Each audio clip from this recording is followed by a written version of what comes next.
Salam sejahtera di dalam kasih Tuhan. Pada kesempatan ini saya akan membahas tentang nama Tuhan, nama Yahweh, dan larangan penyebutan nama Allah. Di Indonesia ada sebuah golongan dan golongan ini cukup besar pengikutnya. Golongan ini melarang keras umat Kristen menyebut nama Tuhan atau penyebutan nama Allah. Dan mereka secara serentak bersama-sama rame-rame, ya kalau bahasa saya itu rame-rame, rombongan begitu, memaksakan LAI untuk mengganti terbitan atau terjemahan Alkitab penggunaan nama Tuhan dan Allah, dan melarang keras agar Alkitab yang ada tulisan nama Allah dihapus. Dan ini sudah terjadi beberapa tahun belakangan ini, sehingga fenomena seperti ini membingungkan orang Kristen awam atau orang Kristen yang kemungkinan besar pengetahuan tentang Allah, tentang Alkitabnya mungkin masih perlu terus belajar. Dan tidak sedikit orang yang kebingungan mengenai hal ini. Saudara yang terkasih dalam Tuhan, kelompok atau golongan yang sangat meresahkan orang-orang Kristen sebagian besar di Indonesia ini disinyalir telah memaksakan LAI untuk menggantikan setiap nama-nama Allah atau nama Tuhan dengan menggantikan nama Tuhan yang Tuhan, Tuhan besar itu, diganti dengan nama Yahweh. Kemudian kata Allah di Alkitab itu dihapus dan diganti dengan kata Elohim. Kemudian kata atau penyebutan nama Yesus Kristus itu harus diganti dengan sebutan Yeshua HaMashiach. Artinya kelompok atau golongan ini memaksakan sepertinya semuanya harus kembali ke Yahudi begitu ya. Dan saya menyikapi hal ini ya boleh-boleh saja, silakanlah kalau memang mau belajar tentang budaya atau adat Yahudi. Tetapi saya mau berkata kepada Anda, mungkin saudara salah satu orang yang menonton siaran ini adalah pengagum nama Yahweh itu, saya mau berkata bahwa sesungguhnya tidak semua hal terkait orang Yahudi itu harus kita ambil. Sebab kenapa? Sebab memang Yahudi memang secara pilihan, Yahudi ini adalah agama Yahudi, bangsa Yahudi ini adalah bangsa yang dipilih Allah. Tetapi sebahagian besar dari mereka adalah bangsa yang menolak Yesus Kristus. Mereka menolak kemesiasan, jangankan ketuhanan, kemesiasan. Mesias yang mereka maksud adalah sang pembebas. Karena memang status ataupun keadaan bangsa Yahudi waktu itu ketika Yesus lahir, bangsa Yahudi adalah bangsa yang dihidup atau diperbudak dalam penjajahan tentara Romawi. Dan mereka berharap adanya sang Mesias pembebas bangsa Yahudi. Beberapa orang berkata dan Yesus adalah sang Mesias itu. Tetapi kebanyakan orang Yahudi menolak bahwa kalau memang Yesus sang Mesias, kenapa Yesus lemah sehingga sampai Yesus mati di kayu salib? Dengan kesimpulan, ribuan tahun sampai hari ini, sebahagian besar agama Yahudi menolak kemesiasan Yesus Kristus. Jadi saya pikir kalau saudara sepertinya mau ibadah dengan gaya-gaya Yahudi, saya pikir ya harus total ya. Jangan separuh-separuh, saya pikir. Baik itu bahasanya dan sebagainya. Bahasa Ibrani, kemudian cara ibadahnya, kemudian ritual-ritualnya. Saya pikir Anda harus total semua diganti. Jangan hanya dicomot-comot. Karena golongan yang saya maksud di Indonesia, golongan orang-orang Kristen pengagum nama Yahweh ini nggak fair. Mereka hanya comot-comot, hanya secuil-secuil yang menjadi kesukaan mereka saja begitu. Beberapa hal yang mau saya bahas adalah tentang dua nama ini sajalah, yaitu tentang pemaksaan nama Yahweh dan penghapusan nama Allah di Alkitab. Beberapa alasan mereka, yang pertama adalah tentang nama Yahweh. Mereka berpendapat bahwa nama Tuhan atau nama Sang Pencipta itu yang benar adalah nama Yahweh. Dan ini bagi saya sebuah pemaksaan teologis dan sebuah pemaksaan dokumen. Dan ini kurang fair, ya, kurang fair ya. Kalau yang saudara kasih tahu nama Allah adalah Yahweh, adalah orang-orang yang biasa-biasa saja, mereka bukan kaum intelektual, saya pikir mereka bisa dikelabuhi. Masalahnya di bangsa ini ada banyak orang-orang, teolog-teolog, para pemikir-pemikir, pencinta bahasa, penggali bahasa yang sangat yang cukup kritis untuk menganalisa dan mengkritisi hal-hal yang tidak sesuai dengan teks-teksnya begitu.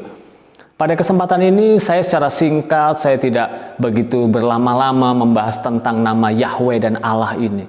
Yang pertama tentang nama Yahweh. Bagi saya golongan pemaksa nama Yahweh atau pemaksa pengguna nama Yahweh ini adalah golongan yang tidak berdasar. Ya, golongan yang tidak berdasar. Yang pertama, kalau saudara melihat di dalam tauhidnya atau shemanya orang Israel di dalam Ulangan pasalnya yang ke-6, Ulangan pasalnya yang ke-6, ayat yang ke-4 itu jelas itu shemanya. Saya akan membacakan. Dengarlah hai orang Israel, Tuhan itu Allah kita, Tuhan itu Esa. Di sini dalam teks bahasa Ibrani-nya, ini Alkitab dua bahasa, bahasa Ibrani dan bahasa Indonesia yang diterbitkan oleh Lembaga Alkitab Indonesia LAI beberapa tahun yang lalu. Dalam teks bahasa aslinya dikatakan, Sema Yisrael, Yod He Vau He Eloheinu Yod He Vau He Echad. Dengarlah hai kamu sekalian, hai orang Israel, Tuhan itu Allah kita, Tuhan itu Esa. Kata yang dipakai untuk kata Tuhan, huruf besar semua di sini adalah kata Yod He Vau He. Jadi tidak ada kata tulisannya Yahweh, itu tidak ada. Itu yang pertama. Kemudian yang kedua, di dalam bahasa Ibrani tidak dikenal konsonan ganda. Ini kan terkenalnya tetragamaton atau 4 huruf suci ya. Yod, He, Vau, He. Nah kalau dipaksakan Yahweh, Y, A, H, W, E, H, Yahweh, berarti antara H, W itu berarti huruf konsonan. 2 konsonannya. Sementara di dalam gramatikal atau di dalam bahasa Ibrani atau di dalam kebiasaan orang Yahudi bertutur atau berucap, tidak dikenal konsonan ganda sekaligus 2 ganda, tidak dikenal. Kalau Yahweh berarti konsonannya ganda, Y, A itu berarti vokal, H, W, Yahweh, antara H dan W itu konsonan ganda atau double. Secara gramatikal atau secara tata bahasa Ibrani, penyebutan kata Yahweh sudah gagal, sudah ditolak. Kenapa? Sebab di dalam rumusan pelajaran bahasa Ibrani, kalau saudara belajar bahasa Ibrani, maka tidak pernah dikenal dengan konsonan ganda. Itu dulu. Jadi sederhana sajalah pembahasannya. Saya tidak begitu menjelimet, begitu dalam analisa yang terlalu panjang lebar. Tapi dari analisa penulisan ini saja, Anda pemaksa pengguna nama Yahweh sudah gagal Anda. Ya, karena tidak pernah ada teks yang tertulis Yahweh. Sebab kenapa? Alkitab tidak mencatat seperti itu. Yang pertama, yang kedua, secara gramatikal atau penulisan tatanan bahasa Ibrani tidak dikenal konsonan ganda. Haweh, Yahweh itu tidak ada. Itu ya, yang pertama, tidak tertulis atau termaktub tulisan Yahweh, kemudian tidak benar ada konsonan ganda sekaligus, dan selanjutnya orang-orang Israel atau bangsa Yahudi ya sudah berlangsung ribuan tahun sampai hari-hari ini. Saya beberapa saat yang lalu terakhir saya bertanya-tanya kepada orang-orang yang sudah sering kali berkunjung ke Israel, baik itu berkunjung untuk wisata religi maupun studi. Sampai saat ini tidak ada satupun orang Yahudi atau orang Israel asli berkata dengan begitu gampangnya terucap dari perkataan mereka sebutan Yahweh. Tidak. Kenapa? Karena nama Yahweh adalah Hashem, nama yang sangat kudus, nama yang sangat sakral. Jadi tidak begitu gampangnya diucapkan seenaknya saja. Dan ini sangat kurang tepat bagi saya. Kemudian yang ketiga, yang pertama tadi di dalam teks Alkitab tidak ada tulisan kata Yahweh. Ya, kemudian secara gramatikal penulisan tidak ada konsonan ganda. Ya, kemudian yang ketiga di Israel itu tidak pernah orang Yahudi asli berucap kata Yahweh. Yang keempat, yang keempat, di dalam manuskrip atau salinan-salinan Alkitab Perjanjian Baru, kurang lebih ada yang berkata 5.000, ada yang berkata 5.800 manuskrip dalam Perjanjian Baru, tidak pernah ditemukan tulisan Yahweh. Bagi saya ini pemaksaan yang sangat-sangat kurang bijaksana. Ya, maksud saya begini, kalau saudara mau mengatakan atau mengucapkan sesuatu hal, ucapkanlah, bangunlah itu dengan sebuah doktrin yang berdasar. Harus ada datanya, harus ada dasarnya. Jangan hanya sesuatu hal ucapan yang didengar tetapi tidak jelas dan tidak berdasar. Ya, jadi bagi saya pengucapan kata Yahweh itu adalah pemaksaan dan tidak tepat dan kurang tepat. Sebab itu hanya huruf-huruf mati, Yod He Vav He. Memang beberapa dokumen sejarah mencatat ada beberapa ucapan seperti Yehuwa, kemudian seperti Yahweh, seperti Yehuwa dan sebagainya. Itu adalah hasil tafsiran para sarjana dan itu masih tafsiran belaka. Apalagi pengucapan kata Yahweh, dan itu tidak pernah dibenarkan dan tidak pernah ada kata Yahweh. Dan beberapa orang yang sudah pernah studi di Israel, terutama di studi-studi tentang sejarah dan sebagainya di Yerusalem, di Israel sana, mereka berkata bahwa kata Yahweh itu sesungguhnya bukan bahasa Ibrani. Bayangkan saudara, mereka yang sudah studi cukup lama di Yerusalem, meneliti bahasa-bahasa, mereka dengan tegas dan berani berkata bahwa kata Yahweh itu bukan bahasa Ibrani. Jadi apa yang harus kita sikapi tentang ini? Bagi saya sederhana. Anda penutur penyebut nama Tuhan dengan sebutan Tuhan, sebutkan itu saja. Jangan begitu Anda paksakan dengan seperti memaksa begitu, tidak. Juga itu kurang mengedukasi, saya pikir itu kurang mengedukasi. Yang ada adalah seperti membuat riak-riak masalah baru di kalangan Kristen yang sudah sangat lama, ratusan tahun, bahkan ribuan tahun kita menuturkan sebutan kata Tuhan, kata Allah dengan begitu baik dan lancar. Tetapi adanya golongan ini beberapa tahun belakangan ini menjadi guncang tentang penyebutan nama Allah atau nama Tuhan. Itu yang pertama, tentang nama Yahweh atau nama Tuhan. Yang kedua, golongan yang melarang kata Tuhan dan diganti kata Yahweh ini juga melarang dengan keras orang Kristen menyebut nama Allah. Kenapa? Sebab golongan ini mengatakan nama Allah ini adalah nama Tuhannya orang Islam. Itu yang pertama. Yang kedua, golongan ini berkata bahwa nama Allah adalah nama penyembah berhala. Bagaimana saudara menyikapi ini? Bagi saya lagi-lagi golongan-golongan ini adalah golongan yang tidak tepat, golongan yang kurang belajar bagi saya. Kenapa?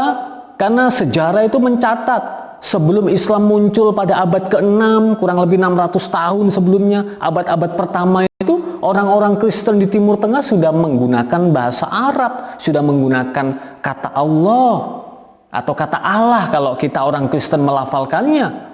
Jadi sebelum Islam muncul sudah ada penggunaan nama Allah. Di dalam Alkitab sebagai contoh di 1 Korintus pasal 8 saya akan bacakan. Saya sudah kasih tanda ini supaya nanti gampang. Ya, 1 Korintus pasal 8. Ini Alkitab bahasa Arab. Ya, ini Alkitab bahasa Arab ini. 1 Korintus pasal 8 ayat 4 dan 6. Ini jelas, ini Alkitab orang Kristen ya, yang sudah ada ratusan tahun sebelum Islam muncul. Dan sampai hari ini penutur orang Kristen Timur Tengah selalu menggunakan kata Allah. 1 Korintus 8 ayat 4 dan 6 saya akan bacakan. Sesungguhnya tidak ada ilah kecuali Allah yang Maha Esa, yaitu Bapa yang daripadanya berasal segala sesuatu. Itu bahasa Indonesianya. Dalam bahasa Arabnya dikatakan wa an la ilaha illallah al-ahad. Saya ulangi, wa an la ilaha illallah al-ahad wa huwa al-abu allazi minhu kullu syai'in. Sudah jelas. Di situ dikatakan wa an la ilaha illallah al-ahad. La ilaha illallah, sudah menggunakan kata Allah di sini. Jadi jauh sebelum Islam muncul, orang Kristen di Timur Tengah sudah menuturkan kata Allah. Jadi tidak perlu dipaksakan harus menggunakan nama Yahweh, kemudian menghapus nama Allah. Tidak perlu. Saya sebagai seorang teolog, sebagai seorang Kristen, tetap sebutkan saja nama Allah, saudara, yang memang tidak bisa di Indonesia sebagian besar sudah dikenal penyebutannya Allah. Kalau di Timur Tengah Allah, ya. Terus kata Tuhan, sebutkan sajalah. Nggak usah kita ini menciptakan sesuatu yang sepertinya fantastik, hal-hal yang keren begitu ya dilihat orang, tapi tidak berdasar, ngawur begitu. Bagi saya ini terlalu keblinger. Kalau bagi saya ini orang-orang yang seperti ini itu terlalu keblinger bagi saya. Orang yang ingin membuat sensasi atau sensasional tetapi tidak berdasar. Tetaplah saudara menggunakan nama Allah, nama Tuhan, nama Yesus Kristus seperti yang sudah saudara sebutkan sejak engkau masih kecil. Jangan bimbang dengan banyaknya pengajaran, jangan bimbang dengan banyaknya pengotak-atikan nama Allah ini, jangan.